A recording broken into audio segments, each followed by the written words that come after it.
आज से ठीक 20-25 दिन पहले पटना की सड़कों पर बेगुनाह छात्रों पर चली लाठियों और AK-47 की धड़ाधड़ बरसती गोलियां और AK-47 तानने के आरोपों की गूंज आज फिर बिहार की राजधानी में धधक उठी है। 20 से 25 दिन बीत जाने के बाद भी जब सरकार ने छात्रों के सवालों का जवाब नहीं दिया है, तो आज विपक्ष और बिहार के युवाओं के सब्र का बांध पूरी तरह से टूट गया है। एक तरफ हाथ में तिरंगा लिए राजभवन की ओर बढ़ता हजारों युवाओं और कार्यकर्ताओं का हुजूम है और दूसरी तरफ पुलिस की वाटर कैनन, कंक्रीट के बैरिकेड्स और पुलिस की हिरासत वाली बस है। दोस्तों, सवाल साफ है, 20 दिन पहले निहत्थे छात्रों पर हुए उस दमन का हिसाब कौन करेगा? और क्या बिहार में पेपर लीक, धांधली और बेरोजगारी पर सवाल पूछना अब गुनाह बन चुका है? देखिए पटना के इस महासंग्राम पर सुग्रीव कुमार ऑफिशियल की सबसे बेबक और कड़कती ग्राउंड रिपोर्ट।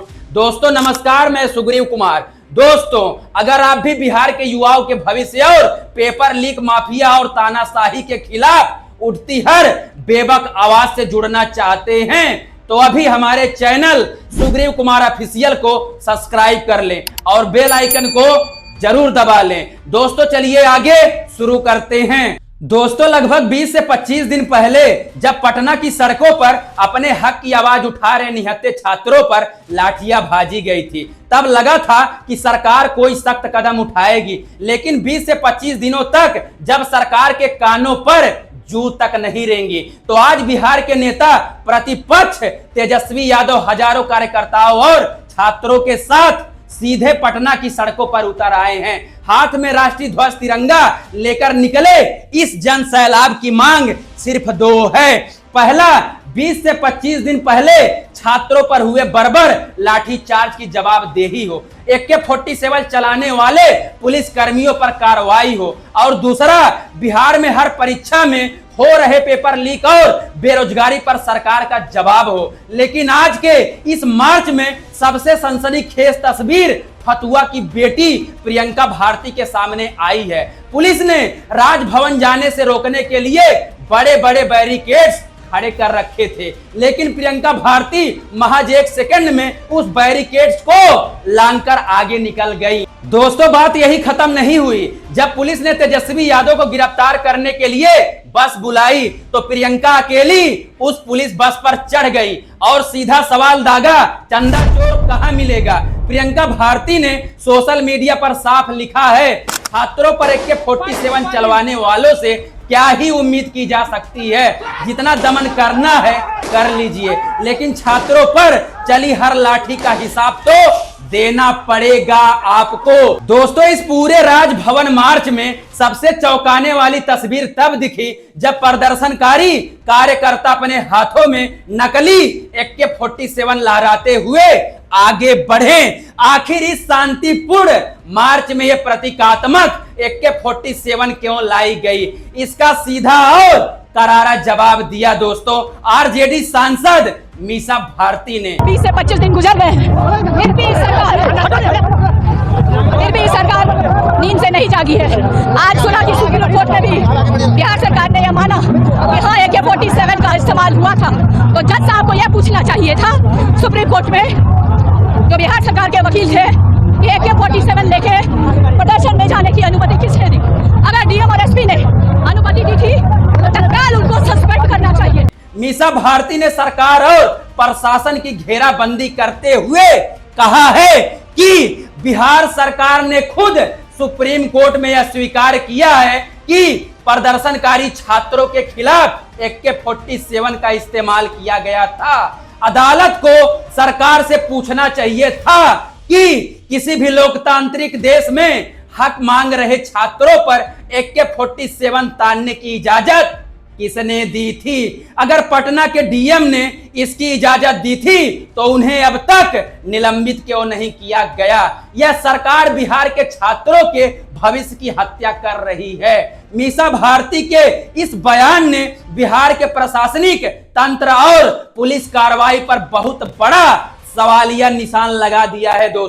दोस्तों, राजभवन की तरफ बढ़ रहे इस उग्र मार्च को रोकने के लिए पुलिस ने पूरी ताकत झोंक दी है। भारी बैरिकेडिंग के बाद पुलिस ने तेजस्वी यादव और कार्यकर्ताओं पर ठंडे पानी की तेज बौछार यानी वाटर कैनन का भी इस्तेमाल किया है।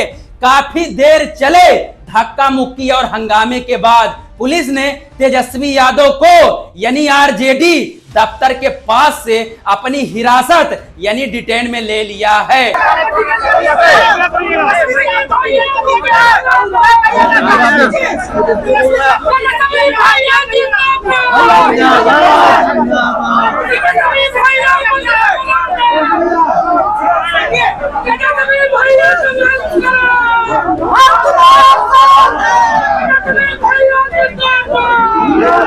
लेकिन पुलिस की कस्टडी वाली गाड़ी में बैठते ही तेजस्वी यादव ने बिहार के उप मुख्यमंत्री सम्राट चौधरी और राज्य सरकार पर सीधा हमला बोला है।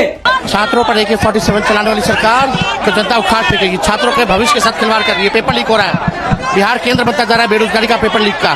AK-47 चलाया जा रहा है, किसी पे जवाबदेही तय नहीं हो रही है। सरकार में बैठे सारे के सारे परिवारवाद वाले लोगों को भाई बेटी बहन भौजी चाची सास सबको मंत्री और MLA MLC बना दिया गया है। क्या हो गया सरकार से? तेजस्वी यादव ने कहा है 20 दिन पहले भी इन्होंने छात्रों पर AK-47 और लाठियां चलवाई थी और आज जब हम जवाब मांगने निकले हैं तो हम पर वाटर कैनन चलाया जा रहा है। सम्राट चौधरी और यह सरकार घोटालों पर घोटाले कर रही है। बिहार को बेरोजगारी और पेपर लीक का सेंटर बना दिया गया है। जो कोई गलत के खिलाफ आवाज उठाता है उस पर बंदूकें तान दी जाती हैं। लेकिन बिहार का युवा इस तानाशाही सरकार को जड़ से उखाड़ करके फेंकेगा। दोस्तों, राजनीति और पार्टियों के दावों से अलग हटकर अगर एक निष्पक्ष नागरिक के तौर पर देखे तो असली दर्द उस छात्र का है जो सालों साल किराए के कमरे में रहकर तैयारी करता है। 20 दिन पहले जब छात्रों पर लाठियां चली थी तब उम्मीद थी कि सरकार किसी अधिकारी पर गाज गिराएगी या पेपर लीक माफियाओं पर बुलडोजर चलाएगी। लेकिन 20 से 25 दिन बीत जाने के बाद भी जब कोई ठोस कार्रवाई नहीं हुई तब जाकर आज विपक्ष को सड़कों पर उतरना पड़ा है।